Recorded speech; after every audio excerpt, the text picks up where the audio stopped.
These are 18 engine additives, and 13 of them actually deliver results backed by independent testing and FTC investigations, while the other 5 have documented histories of destroying engines, clogging oil passages, and costing owners thousands in repairs.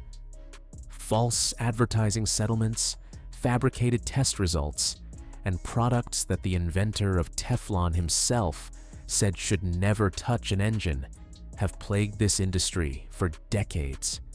But buried in all that noise are products with real chemistry that solve real problems. And that's what we're separating today: the legitimate from the dangerous, starting with the category most people actually need. If you're only going to use one additive ever, make it a PEA-based fuel system cleaner.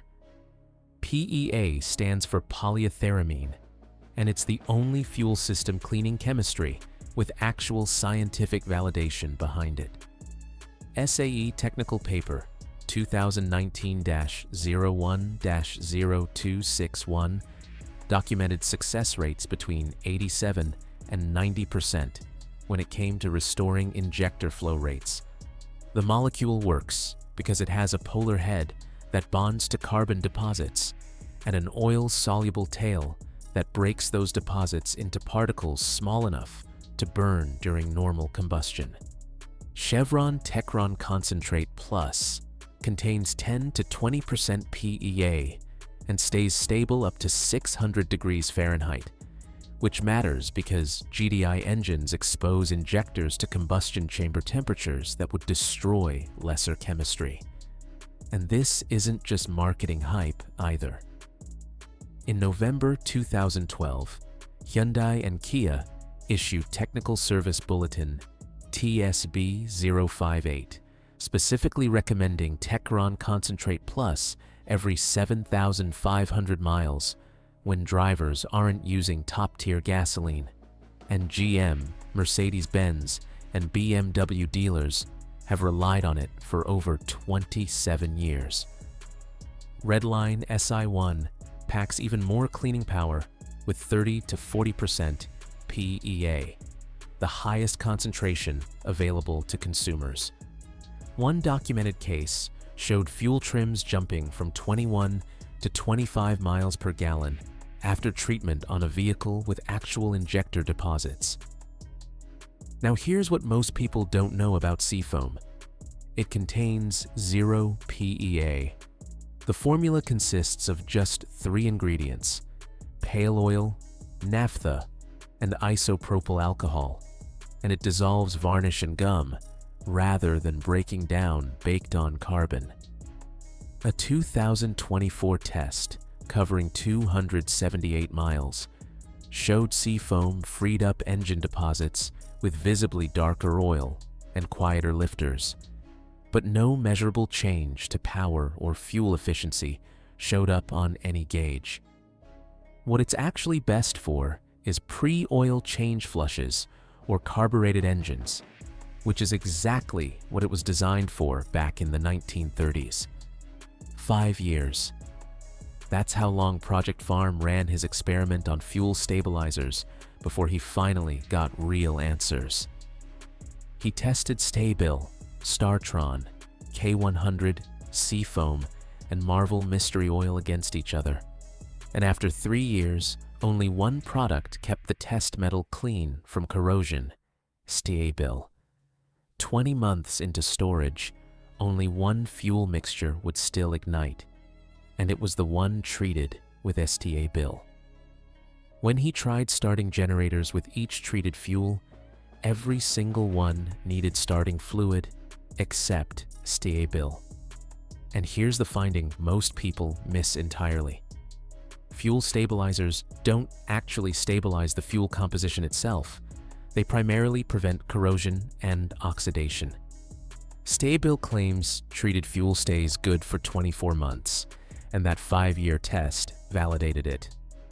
Octane boosters might be the most misunderstood additive category out there. Third-party dyno testing on a 2012 BMW 335 I showed that pushing from 93 to 101 octane produced gains of 31 horsepower and 62 foot-pounds of torque, and a built Nissan GT-R going from 93 to 107 octane gained 176 horsepower. But here's what nobody tells you. Hot Rod Magazine testing found that adding octane booster to 91 octane fuel actually reduced power in stock vehicles.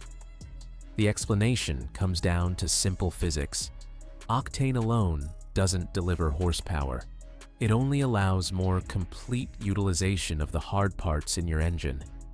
If your car isn't tuned for higher octane, you're throwing money away. Mass market boosters from STP and Lucas typically deliver less than one actual octane point increase anyway. Now we get into controversial territory with oil additives. Lucas Oil Stabilizer ranks among the best-selling oil additives in America, but Virgin Oil Analysis reveals it's essentially a 60-grade equivalent base stock with little to no actual additives in the formula. The product works by thickening your oil, not through any friction-modifying technology. The Bell Performance 4 ball wear test ranked Lucas 9th out of 10 products tested, and its last seizure load came in at 160 kilograms, which actually fell below the base oil's 200 kilograms. That test concluded that Lucas Oil Stabilizer proved to be a poor friction-reducing product. Owners have reported specific problems too: increased viscosity causing oil starvation, delayed cold start oil circulation, and one case where a loud whine developed after just 800 miles. Liqui Moly tells a different story entirely.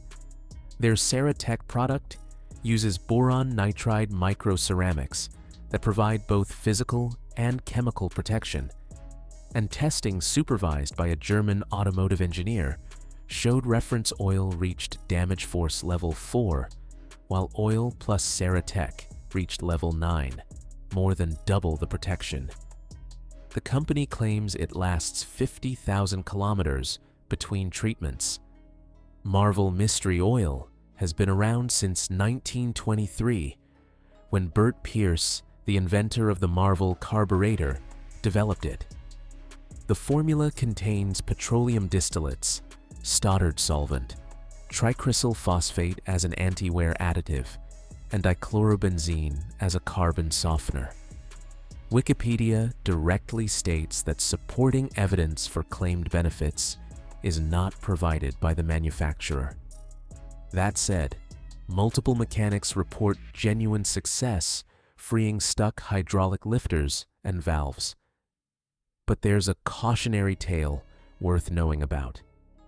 A Lycoming aircraft engine running Marvel Mystery Oil suffered catastrophic damage during takeoff, and that incident led Lycoming to issue Service Instruction 1014M, specifically cautioning against oil additives. Project Farm tested 14 oil stop leak products and ranked ATP at 205, reseal number 1 overall. At 205 works as a pure seal conditioner that rejuvenates worn rubber seals, and critically, it contains no particles that could clog oil passages. Testing showed it delivered the best O-ring rejuvenation, returning hardened O-rings almost to their original size. The product is actually a plasticizer, the same type of chemical used in rubber manufacturing to set hardness and flexibility. For coolant leaks, K-Seal passed ASTM D3147 certification from Brighton University testing, sealing holes up to 0.635 millimeters in diameter. User reports show it working for months to years, though results vary by application. Head gasket sealers get more complicated. Car Talk's ASE certified mechanics report about a 60% success rate, typically buying 6 to 12 months when they work. Both Steel Seal and Blue Devil are chemical-based rather than particulate, activating when exposed to combustion gases. But the application process is far more complex than the marketing suggests. You have to remove the thermostat, flush the cooling system, start with a cold engine, and idle for 50 minutes with the radiator cap on. Now for the products you need to avoid entirely, starting with PTFE and Teflon additives like Slick 50. In July 1996, the FTC charged Quaker State Slick 50 with false and unsubstantiated advertising. The FTC's Bureau of Consumer Protection director stated that Slick 50's claims sound good, but the evidence doesn't back them up. The FTC found that claims of reducing wear up to 50% for 50,000 miles were unsubstantiated, and they alleged that Slick 50 neither coats engine parts with PTFE nor meets military specifications. And here's where it gets damning. DuPont, the company that invented Teflon, officially stated that Teflon is not useful as an ingredient in oil additives for internal combustion engines. Their fluoropolymers division confirmed that studies going back to 1980 showed PTFE offered no significant benefits as an engine additive, and DuPont even threatened legal action against anyone using the word Teflon on oil products. NASA's Lewis Research Center concluded that the solids in the oil tend to accumulate at inlets and act as a dam, blocking oil from entering and actually depriving parts of lubricant instead of helping. University of Utah testing found that while friction initially reduced by 13%, oil analysis showed iron contamination doubled after treatment, meaning engine wear actually increased. Chlorinated paraffin additives like Duralube and Prolong come next on the danger list. These products decompose above 250 to 300 degrees Fahrenheit, well within normal engine temperatures, releasing hydrochloric acid that corrodes metal and destroys seals. In May 1999, the FTC charged Duralube with falsely claiming the product didn't contain chlorinated compounds when it did, falsely claiming it had been tested by the EPA when it hadn't, and using a former NASA astronaut who lacked expertise. $2 million. That's what Duralube paid in consumer redress by March 2000. One documented Cummins engine failure showed oil samples testing at 11,000 parts per million chlorine when normal sits near zero, with upper-end engine failure within 195,000 miles. The FTC sued Zemax in 2001 and found the products were simply tinted mineral oil. Testing showed Zemax-treated oil produced more than twice as much bearing corrosion as motor oil alone, and the defendants had fabricated test reports by removing negative results. Engine Restore's formula contained 60% copper, 40% lead, and trace silver suspended in mineral oil. The company itself states it's not recommended for HEUI engines or VVT engines, which covers most modern vehicles on the road today. Lead content at those levels raises serious concerns for engines with turbochargers and modern emissions equipment. Particulate coolant stop leaks round out the danger list. Pellet-type radiator sealers containing ground organic matter, copper powder, or aluminum powder create documented cooling system blockages that can destroy an engine. One Jeep forum user warned that putting stop leak in your cooling system will clog the radiator, the heater core, the cooling passages in the head, and the cooling passages in the block. A Jaguar specialist shop documented one car that needed flushing 3 times, but still suffered localized overheating and blew a head gasket anyway. Nearly 10,000 pounds and a stripped engine later, they finally got the last of the stuff out. American Honda's position statement from March 2019 puts it directly. Your vehicle does not require oil additives, and in fact, they may adversely affect engine performance and durability. Instead of recommending aftermarket additives, BMW, GM, Ford, Honda, Toyota, Volkswagen, Mercedes-Benz, and Audi all sponsor the top-tier gasoline program. An AAA study found top-tier fuels run 19 times cleaner than regular gasoline, and the additional cost comes to less than 1 cent per gallon. The science on engine additives is clear at this point. Most are unnecessary for properly maintained engines using quality oil and top-tier fuel. The exceptions come down to 3 categories: PEA-based fuel system cleaners, like Techron or Redline SI1 for GDI carbon buildup, seal conditioners like AT205 for older engines with minor seepage, and fuel stabilizers like STABIL for seasonal storage. The FTC's statement from 1996 still holds. The best thing you can do for your car's engine is get an oil change at manufacturer-recommended intervals.